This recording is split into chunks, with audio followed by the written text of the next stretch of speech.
সময় শেষ, এগিয়ে যাচ্ছে বাংলাদেশ। করবো না আর ভয়ভীতি, রুখবো এবার দুর্নীতি। দেশপ্রেমের শপথ করি, স্বপ্ন পূরণে হাল ধরি। দুর্নীতিবাজদের ঘৃণা করি, সবাই মিলে দেশ গড়ি।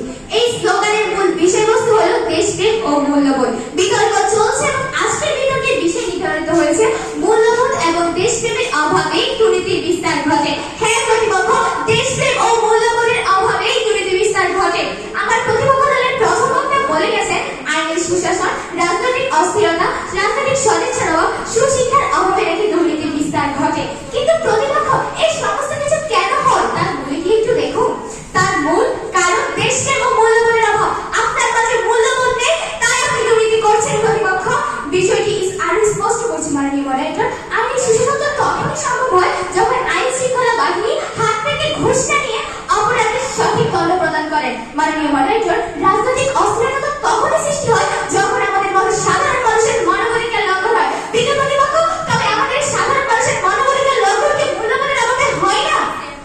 মাননীয় মডারেটর, দেশপ্রেম থাকলে একজন মানুষ, দেশপ্রেম না থাকলে একজন মানুষ পশুর সমান। যে নিজের দেশকে ভালোবাসে না, সে নিজের মাকে ভালোবাসে না। মা ও মাতৃভূমি স্বর্গীয় সমান বাবার তুল্য। মাননীয় মডারেটর, মূল্যবোধ ধারা একজন মানুষ শিখে দেশের ভালো মন্দ বিচার করতে, নিজের ভালো মন্দ বিচার করতে এবং অন্যের উপকার করতে। কিন্তু আমাদের দেশে, আমাদের সমাজে দেশপ্রেম ও মূল্যবোধের অভাবেই এত সহজে দুর্নীতি বিস্তার পাচ্ছে প্রতিপক্ষ। বিজ্ঞ প্রতিপক্ষ, একজন মানুষের মধ্যে যদি মূল্যবোধ থাকে তবে সে কি করে দেশকে ফকির করে বিদেশে অর্থ পাচার করতে পারে? আমার প্রতিপক্ষ দলের বন্ধুরা আমার দলের প্রথম বক্তার সংজ্ঞায়নে ভুল ধরেছেন। কিন্তু প্রতিপক্ষ দলের মন কোথায় ছিল জানি না। যখন আমার দলের প্রথম বক্তা সঠিকভাবে প্রত্যেকটি বিষয় সংজ্ঞায়ন করেছেন, তারা আবারও এর লিভিং করেছিলেন।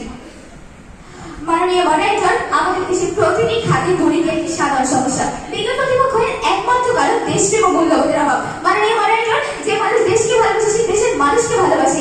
এই উচ্চ পদস্থ কর্মকর্তারা যদি দেশের মানুষকে ভালোবাসতো তবে তারা কি পারত দেশের মানুষকে এভাবে ঠকিয়ে ঘুষ নিতে? মাননীয় মডারেটর, এই গরিব খেটে খাওয়া মানুষগুলো কি তাদের প্রতি কোনো দয়া হয় না? কারণ তাদের মধ্যে মূল্যবোধ নেই।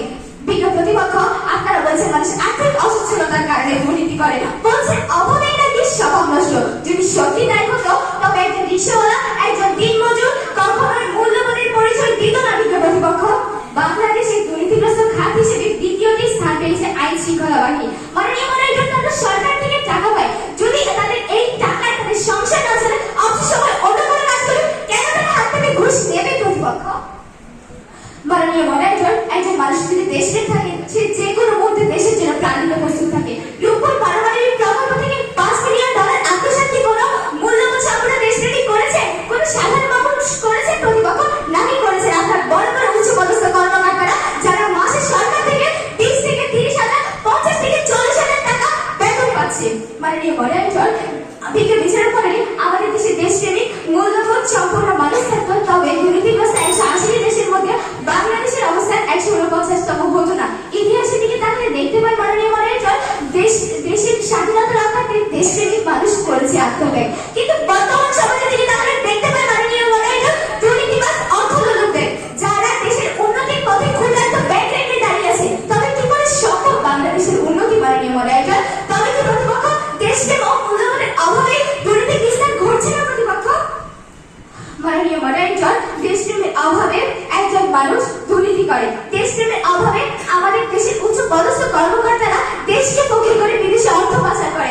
দেশকে ফকির করে ভারতে বাড়ি করছে 2-3টা, ইউরোপে বাড়ি করছে 4-5টা। তবে তাদের এই টাকাগুলো যদি দেশে থাকতো, দেশের অবকাঠামোগত উন্নয়ন হতো, তবে দেশের মানুষ উপকৃত হতে যেত।